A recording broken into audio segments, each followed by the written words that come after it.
ఓం శాంతి. మే 3వ తారీఖు 2024 ఉదయం మురళి. ఓం శాంతి. బాబ్దాదా మధువనము. ఈరోజు మధుర మహావాక్యాలు బాబా చెప్తున్నారు. మధురమైన పిల్లలు, ఈ దుఃఖధామానికి జీవించి ఉండే విడాకులివ్వండి. ఎందుకంటే మీరు సుఖధామానికి వెళ్ళాలి. ప్రశ్న: తండ్రి పిల్లలకిచ్చే ఒక చిన్న శ్రమ ఏది? జవాబు: బాబా అంటున్నారు, పిల్లలు, కామము మహాశత్రువు. దీనిపై విజయాన్ని ప్రాప్తి చేసుకోండి. ఇదే నేను మీకిచ్చే చిన్న శ్రమ. మీరు సంపూర్ణ పవిత్రంగా అవ్వాలి. పతితుల నుండి పావనంగా అనగా పరశువేదిగా అవ్వాలి. పారసంగా అయ్యేవారు రాయిగా అవ్వలేరు. పిల్లలైన మీరిప్పుడు సుగంధ పుష్పాలుగా అయితే తండ్రి మిమ్మల్ని కళ్ళపై కూర్చోబెట్టుకొని తీసుకువెళ్తారు. ఓం శాంతి. ఆత్మిక తండ్రి ఆత్మిక పిల్లలకు అర్థం చేయిస్తున్నారు. బ్రాహ్మణులైన మనమే మళ్ళీ దేవతలుగా అవుతామని పిల్లలు అర్థం చేసుకున్నారు. ఇది పూర్తి నిశ్చయం ఉంది కదా. టీచరు ఎవరినైతే చదివిస్తారో వారిని తప్పకుండా తన సమానంగా తయారు చేస్తారు. ఇది నిశ్చయమైన విషయము. కల్పకల్పము తండ్రి వచ్చి నరకవాసులమైన మనల్ని స్వర్గవాసులుగా తయారు చేస్తానని అర్థం చేయిస్తారు. ప్రపంచమంతటినీ తయారు చేయువారు ఎవరో ఒకరుంటారు కదా. తండ్రి స్వర్గవాసులుగా తయారు చేస్తారు. రావణుడు నరకవాసులుగా తయారు చేస్తాడు. ఇప్పుడుండేది రావణ రాజ్యం. సత్యయుగంలో ఉండేది రామరాజ్యం. రామరాజ్య స్థాపన చేయువారుంటే రావణరాజ్య స్థాపన చేయువారు కూడా తప్పకుండా ఉంటారు. రాముడని భగవంతుణ్ణి అంటారు. భగవంతుడు నూతన ప్రపంచాన్ని స్థాపన చేస్తారు. జ్ఞానమేమో చాలా సులభము, పెద్ద కష్టమేమీ కాదు.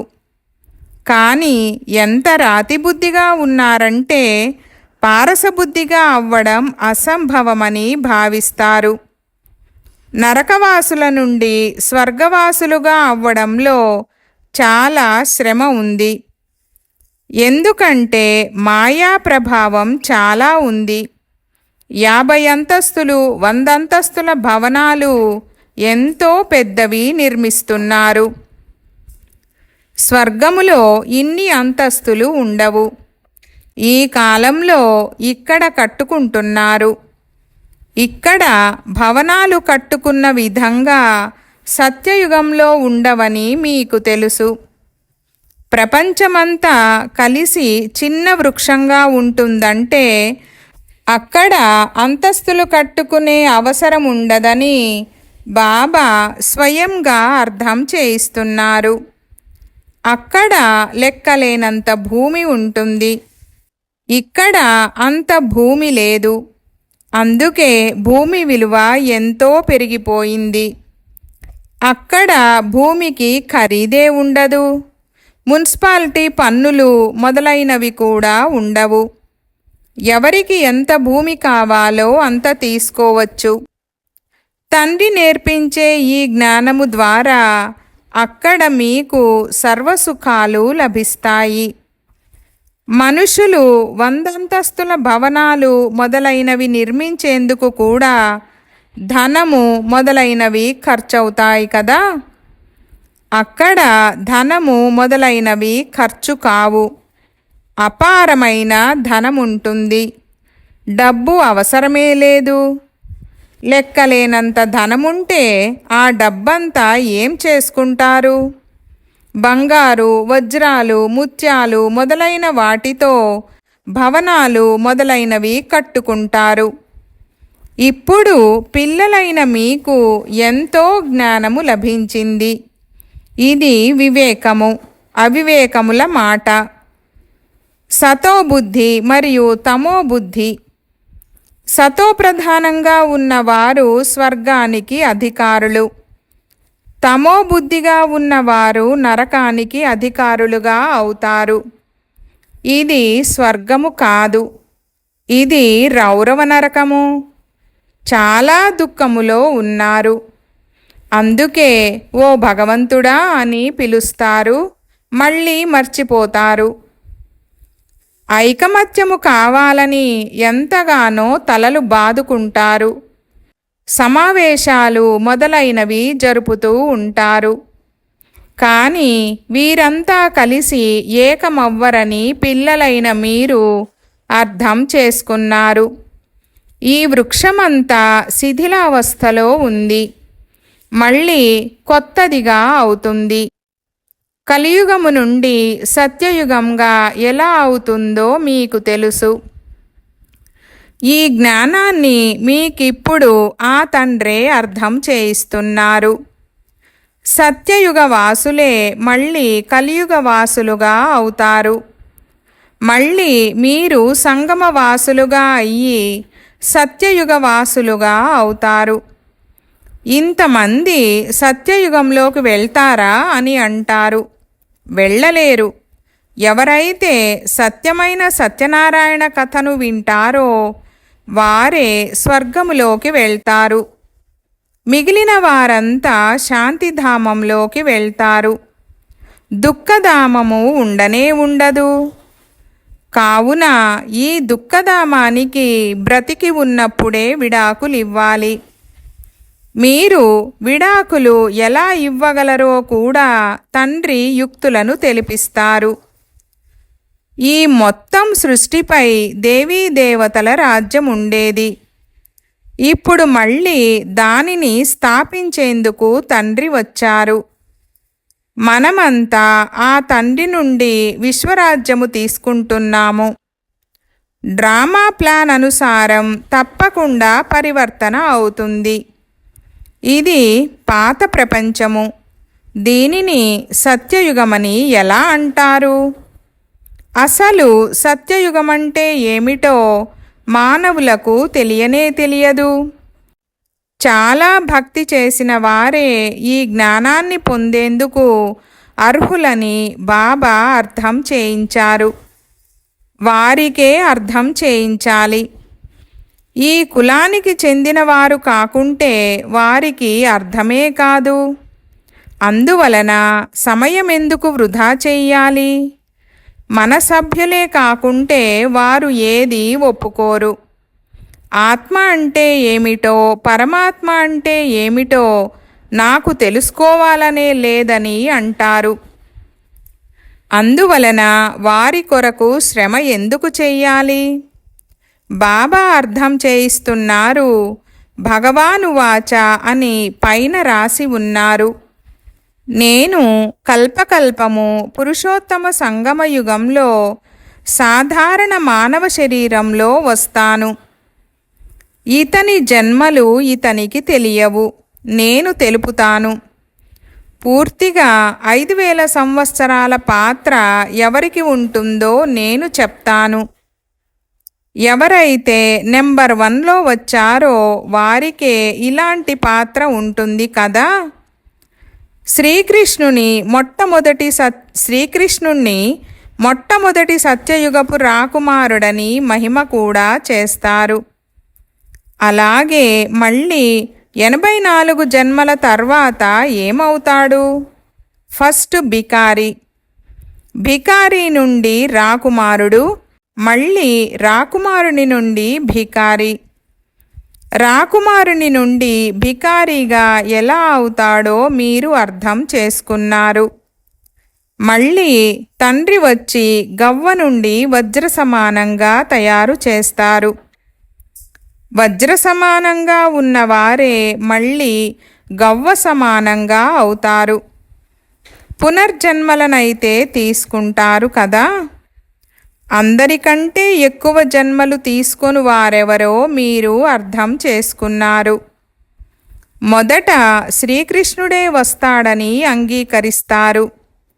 అతనికి రాజధాని ఉంటుంది. ఎక్కువ జన్మలు కూడా అతనికే ఉంటాయి. ఇది చాలా సులభమైన విషయం. కానీ మనుషులు ఈ విషయాలపై గమనమివ్వరు. తండ్రి అర్థం చేయిస్తే ఆశ్చర్యపడతారు. మొదటివారే చివరివారవుతారని తండ్రి ఖచ్చితంగా తెలుపుతారు. ఫస్టులో వజ్ర సమానము, లాస్టులో గవ్వ సమానము. మళ్ళీ వజ్ర సమానంగా అవ్వాలి, పావనంగా అవ్వాలి. ఇందులో కష్టమేముంది? పారలౌకిక తండ్రి ఆర్డినెన్సు జారీ చేస్తున్నారు. కామము మహాశత్రువు. మీరు ఎందుకు పతితులుగా అయ్యారు? వికారాలలోకి వెళ్ళినందున. అందుకే ఓ పతిత పావన రండి అని పిలుస్తారు. ఎందుకంటే తండ్రి ఏమో సదా పారసబుద్ధి కలవారు. వారెప్పుడు రాతి బుద్ధిగా అవ్వరు. మొదటి నెంబరు జన్మ తీసుకునే వారితోనే బాబాకు సంబంధం ఉంటుంది. దేవతలైతే చాలామంది ఉంటారు. కానీ మనుషులు ఏమీ అర్థం చేసుకోరు. క్రైస్తవులు క్రీస్తుకు 3000 సంవత్సరాల క్రితము స్వర్గము ఉండేదని అంటారు. వారు చాలా కాలము గడిచిన తర్వాత చివర్లో వచ్చారు కదా. అందువలన వారికి శక్తి ఉంది. అందరూ వారి ద్వారా నేర్చుకునేందుకే వెళ్తారు. ఎందుకంటే వారి బుద్ధి తాజాగా ఉంటుంది. వృద్ధి కూడా వారిదే ఎక్కువగా జరుగుతుంది. సతో రజో తమో గుణాలలో వస్తారు కదా. అందరూ విదేశాల నుండి అన్నీ నేర్చుకుంటారని మీకు తెలుసు. సత్యయుగంలో భవనాలు మొదలైనవి తయారయ్యేందుకు పెద్ద సమయం కూడా పట్టదని మీకు తెలుసు. ఒకరి బుద్ధిలోకి వచ్చిందంటే ఇక వృద్ధి జరుగుతూ ఉంటుంది. ఒకటి తయారు చేసి తర్వాత దాని ద్వారా అనేకము తయారు చేస్తూ ఉంటారు. బుద్ధిలోకి వచ్చేస్తుంది కదా. సైన్స్ వారి బుద్ధి మీ వద్ద ఉన్నతంగా అయిపోతుంది. క్షణంలో భవనాలను నిర్మిస్తూ ఉంటారు. ఇక్కడ భవనాలు లేక మందిరాలు నిర్మించాలంటే 12 మాసాలు పడుతుంది. అక్కడ ఇంజనీర్లు మొదలైన వారంతా చాలా చురుకుగా ఉంటారు. అది అయ్యిందే స్వర్ణిమయుగము. రాళ్ళు మొదలైనవి ఉండనే ఉండవు. మనము ఈ పాత శరీరాన్ని వదులుతాము. మళ్ళీ ఇంటికి వెళ్తామని ఇప్పుడు మీరు కూర్చొని ఆలోచిస్తుంటారు. అక్కడి నుండి సత్యయుగములో యోగబలంతో జన్మ తీసుకుంటాము. పిల్లలకు సంతోషం ఎందుకుండదు? చింతన ఎందుకు నడవదు? ఎవరైతే చాలా మంచి సేవాధారి పిల్లలున్నారో వారికి తప్పకుండా ఆలోచనలు నడుస్తూ ఉంటాయి. ఎలాగైతే వకీలు చదువు పాస్ అవుతూనే నేనిది చేస్తాను అది చేస్తానని బుద్ధిలో ఆలోచనలు నడుస్తాయి కదా. మీరు కూడా ఈ శరీరాన్ని వదిలి ఇలా అవుతామని ఆలోచిస్తారు. స్మృతి ద్వారానే మీ ఆయువు వృద్ధి చెందుతుంది. ఇప్పుడు మీరు అనంతమైన తండ్రికి పిల్లలు. ఈ గ్రేడు చాలా ఉన్నతమైనది. మీరు ఈశ్వరీయ పరివారానికి చెందినవారు. వారికి ఏ ఇతర సంబంధాలు లేవు. సోదరీ సోదరుల కంటే ఉన్నతము చేసేశారు. భాయి భాయి అని భావించాలి. దీనిని చాలా అభ్యాసము చెయ్యాలి. సోదరుని నివాసం ఎక్కడా? ఈ సింహాసనంపై అమరమైన ఆత్మ ఉంటుంది. ఆత్మలు నివసించే ఈ సింహాసనం చెడిపోయింది. అన్నిటికంటే చెడిపోయింది మీ సింహాసనాలే. ఆత్మ ఈ సింహాసనంపై విరాజమానమై ఉంటుంది. భృకుటి మధ్యలో ఏముంది? ఇది బుద్ధి ద్వారా అర్థం చేసుకునే విషయాలు. ఆత్మ నక్షత్రము వలె అత్యంత సూక్ష్మమైనది. నేను కూడా బిందువేనని తండ్రి అంటున్నారు. నేను మీకంటే పెద్దగా ఏమీ లేను. మనము శివబాబా సంతానమని మీకు తెలుసు. ఇప్పుడు తండ్రి నుండి వారసత్వము తీసుకోవాలి. అందుకే స్వయాన్ని ఆత్మ భాయి అని భావించండి. తండ్రి మిమ్మల్ని సన్ముఖంలో చదివిస్తున్నారు. పోను పోను ఇంకా ఆకర్షణ అవుతూ ఉంటుంది. ఈ విఘ్నాలు కూడా డ్రామానుసారము ఏర్పడుతూ ఉంటాయి. ఇప్పుడు తండ్రి చెప్తున్నారు, మీరు పతితులుగా అవ్వరాదు. ఇది నా ఆజ్ఞ. ఇప్పుడింకా తమో ప్రధానమైపోయారు. వికారాలు లేకుండా ఉండలేరు. ప్రభుత్వం వారు సారాయి తాగరాదని చెప్తున్నా తాగకుండా ఉండలేరు. మళ్ళీ వారికే సారా తాపించి ఫలానా చోట బాంబు సహితంగా వెళ్ళి పడమని ఆదేశమునిస్తారు. ఎంత నష్టం జరుగుతుంది? మీరిక్కడ కూర్చునే విశ్వానికి అధికారులుగా అవుతారు. వారు అక్కడ కూర్చునే పూర్తి విశ్వాన్ని నాశనం చేసేందుకు బాంబులు వేస్తారు. ఎంత సంఘర్షణ ఉంది! మీరిక్కడ కూర్చునే తండ్రిని స్మృతి చేసి విశ్వానికి అధికారులుగా అవుతారు. ఎలాగైనా సరే తండ్రిని తప్పకుండా స్మృతి చెయ్యాలి. ఇందులో హఠయోగము లేక ఆసనాలు మొదలైనవి వేసే మాటే లేదు. బాబా ఏ కష్టమును ఇవ్వరు. ఎలాగైనా కూర్చోండి. కేవలం మేము మీ అత్యంత ప్రియమైన సంతానమని స్మృతి చేయండి. వెన్న నుండి వెంట్రుక తీసినంత సులభంగా మీకు చక్రవర్తి పదవి లభిస్తుంది. సెకండులో జీవన్ముక్తి అని మహిమ చేస్తారు. ఎక్కడ కూర్చున్నా తిరిగినా తండ్రిని స్మృతి చేయండి. పవిత్రం అవ్వకుండా ఎలా వెళ్తారు? పవిత్రంగా అవ్వకుంటే శిక్షలు అనుభవించాల్సి వస్తుంది. ధర్మరాజు వద్దకు వెళ్ళినప్పుడు అందరి లెక్కాచారాలు చుక్తా అయిపోతాయి. ఎంత పవిత్రంగా అయితే అంత ఉన్నత పదవిని పొందుతారు. అపవిత్రంగా ఉంటే ఎండిపోయిన రొట్టె తినాల్సి వస్తుంది. తండ్రిని ఎంతగా స్మృతి చేస్తారో అంత పాపాలు నశిస్తాయి. ఇందులో ఖర్చు మొదలైన మాటలేవీ ఉండవు. భలే ఇంట్లో ఉంటూనే తండ్రి నుండి మంత్రము తీసుకోండి.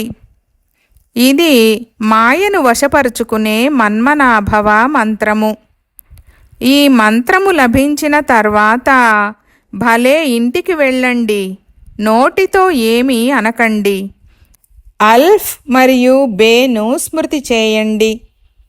తండ్రిని స్మృతి చేసినందున మనము సతోప్రధానంగా అవుతామని, పాపాలు తొలగిపోతాయని మీకు తెలుసు. బాబా తన అనుభవం కూడా వినిపిస్తారు. భోజనం చేసేందుకు కూర్చుంటాను. బాబా స్మృతి చేసి తింటానని అనుకుంటాను. వెంటనే మర్చిపోతాను. ఎందుకంటే ఎన్ని విషయాలో అంత తల అన్న గాయనముంది కదా. ఎంతో గమనం ఇవ్వాల్సి వస్తుంది. ఫలానా ఆత్మ చాలా సేవ చేస్తుంది, తనను స్మృతి చేయాలి. సేవాధారి పిల్లలను చాలా ప్రేమిస్తారు. ఈ శరీరంలో విరాజమానమై ఉన్న ఆత్మను స్మృతి చేయమని మీకు కూడా చెప్తున్నారు. ఇక్కడకు మీరు వచ్చేదే శివబాబా వద్దకు. తండ్రి అక్కడి నుండి కిందకు వచ్చారు. భగవంతుడు వచ్చారని మీరు అందరికీ చెప్తారు, కానీ వారు అర్థం చేసుకోలేరు. కావున యుక్తిగా తెలియజేయవలసి ఉంటుంది. హద్దు తండ్రి మరియు బేహద్దు తండ్రి ఇద్దరు తండ్రులున్నారు. ఇప్పుడు బేహద్దు తండ్రి రాజ్యమునిస్తున్నారు. పాత ప్రపంచ వినాశనం కూడా ఎదురుగా నిల్చొని ఉంది. ఏకధర్మ స్థాపన మరియు అనేక ధర్మాల వినాశనం జరుగుతుంది. తండ్రి చెప్తున్నారు, నన్నొక్కరినే స్మృతి చేస్తే మీ పాపాలు భస్మమైపోతాయి. ఇది యోగాగ్ని. దీని ద్వారా మీరు తమోప్రధానము నుండి సతోప్రధానంగా అవుతారు. ఈ పద్ధతిని తండ్రే తెలిపించారు. తండ్రి అందరినీ పుష్పాలుగా తయారు చేసి కళ్ళపై కూర్చోబెట్టుకొని తీసుకెళ్తారని పిల్లలైన మీకు తెలుసు. ఏ కళ్ళు? జ్ఞాననేత్రాలు. ఆత్మలను తీసుకెళ్తారు. తప్పకుండా వెళ్ళాల్సిందే. అంతకు ముందే తండ్రి నుండి వారసత్వమును ఎందుకు తీసుకోరాదు? సంపాదన కూడా చాలా గొప్పది. తండ్రిని మర్చిపోతే నష్టం కూడా చాలా ఉంటుంది. పక్కా వ్యాపారులుగా అవ్వండి. తండ్రిని స్మృతి చేయడం ద్వారానే ఆత్మ పవిత్రంగా అవుతుంది. మళ్ళీ ఒక శరీరాన్ని వదిలి మరొకటి తీసుకుంటుంది. అందువలన తండ్రి చెప్తున్నారు, మధురాతి మధురమైన పిల్లలు, దేహీ అభిమానులుగా అవ్వండి. ఈ అలవాటును పక్కాగా అవ్వాలి. స్వయాన్ని ఆత్మగా భావించి తండ్రి ద్వారా చదువుతూ ఉంటే నావ తీరానికి చేరుకుంటుంది. శివాలయంలోకి వెళ్ళిపోతారు. చంద్రకాంతుని వేదాంతములో కూడా ఈ కథ ఉంది. బోటు పోతూ ఉంటుంది. మధ్యలో దిగుతారు. ఏదో వస్తువుపై ఇష్టపడతారు. స్టీమర్ వెళ్ళిపోతుంది. భక్తి మార్గంలోని ఈ శాస్త్రాలు మళ్ళీ తయారవుతాయి. మీరు చదువుతారు. మళ్ళీ బాబా వచ్చినప్పుడు అవన్నీ వదిలేస్తారు. తండ్రి అందరినీ తీసుకెళ్లేందుకు వస్తారు. భారతదేశపు ఉన్నతి మరియు పతనము ఎలా జరుగుతుందో ఎంత స్పష్టంగా ఉంది. ఇతడు నల్లగా మరియు తెల్లగా అవుతాడు. బ్రహ్మ నుండి విష్ణువు, విష్ణువు నుండి బ్రహ్మగా అవుతాడు.